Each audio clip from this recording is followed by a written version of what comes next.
Very much. Good morning to you. The sale, importation and manufacture of so-called zombie knives will become illegal in England and Wales later this week. The Home Office says the weapons glamorise violence. From Thursday, people found to be selling the knives could face up to 4 years in prison. Phil Mackey reports. Zombie knives. These weapons are aimed at collectors, but increasingly they're a status symbol for criminals. And they've already cost at least one life. Last year, 18-year-old Stephen Appleton was killed with this weapon in a park in Islington. It's not just a problem in the capital. All of these weapons have been collected by the police in the West Midlands, and in these bins, zombie knives are becoming more common.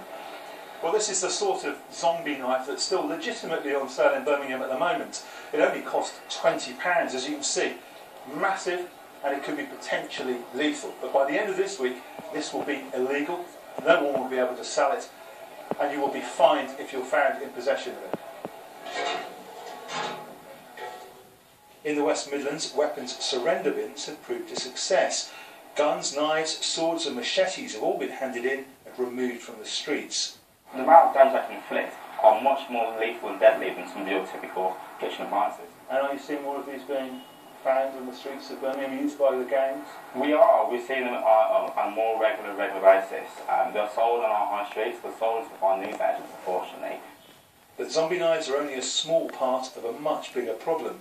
The real issue is trying to stop people carrying weapons which take so many lives every year. Phil Mackey, BBC News, Birmingham.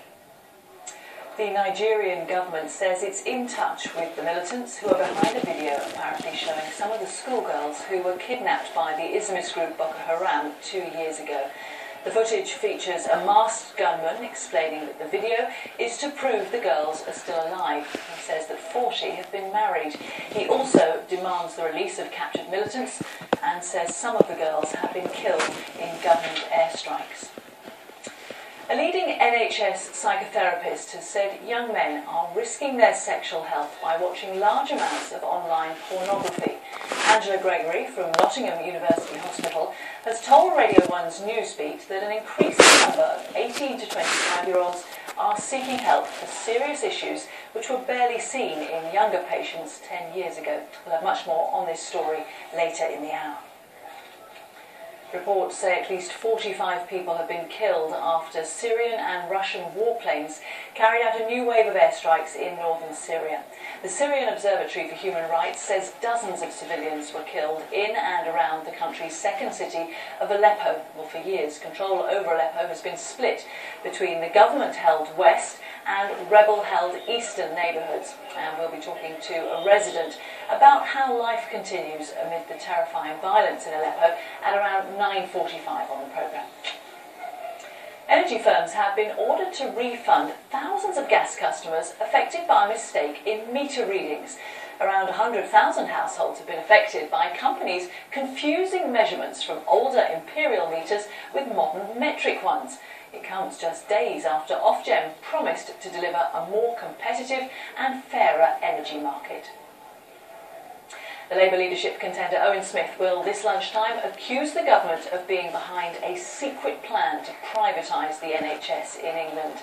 In a speech in Salford, he'll say that NHS spending on the private sector has doubled since the Conservatives returned to government 6 years ago. The Department of Health says it is committed to the values of the NHS and is increasing its budget. And just worth me reminding you that on Wednesday on the programme, Victoria will be hosting a live debate from Nottingham with the two Labour leadership candidates, Jeremy Corbyn and Owen Smith. That's from 9 AM on BBC News and also online. People are being warned not to take too much money out of their pension pot before they retire. Changes to pension rules mean that over 55s now have a much wider choice over how they use the money. The Association of British Insurers says withdrawing too much cash too early could leave people short later in life. That's the summary of the latest BBC News. More from me at 9:30. Victoria.